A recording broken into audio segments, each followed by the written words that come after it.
À Onnaing, une salariée a tenté de se suicider. Ça s'est passé au sein de l'usine Toyota. C'était le 6 juillet dernier. On l'a appris aujourd'hui par la CGT. Selon le syndicat, la jeune femme de 43 ans a avalé 19 pilules à l'infirmerie.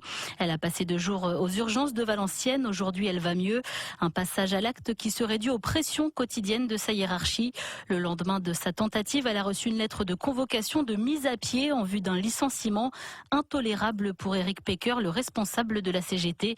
Il dénonce aussi des pressions multiples depuis des mois contre le syndicat, avec de nouveau un délégué menacé de licenciement. Le jour où on a convoqué un CHSCT extraordinaire pour exposer le cas de Christelle devant l'inspectrice du travail, la direction a ressorti une vieille histoire d'armoire pas rangée, un reproche vieux d'1 mois pour annoncer à un de nos camarades de la CGT qui est élu lui-même au CHSCT une procédure de licenciement où il va être convoqué le 28 juillet, c'est-à-dire 3 jours avant les congés, pour un entretien en vue d'une sanction qui peut aller jusqu'au licenciement. Oui, dans ce cas-là, la société Toyota se venge contre la CGT. Ce qui arrive là et à Jean-Christophe et ce qui est arrivé à Christelle, c'est qu'un petit bout de la partie émergée des mauvais traitements qu'on subit tous dans cette usine. Les pressions augmentent au point de devenir insupportables pour beaucoup. Ça peut plus durer. Il faut que ça change. Éric Pecker, responsable CGT avec Raphaël Abiri-Vicente.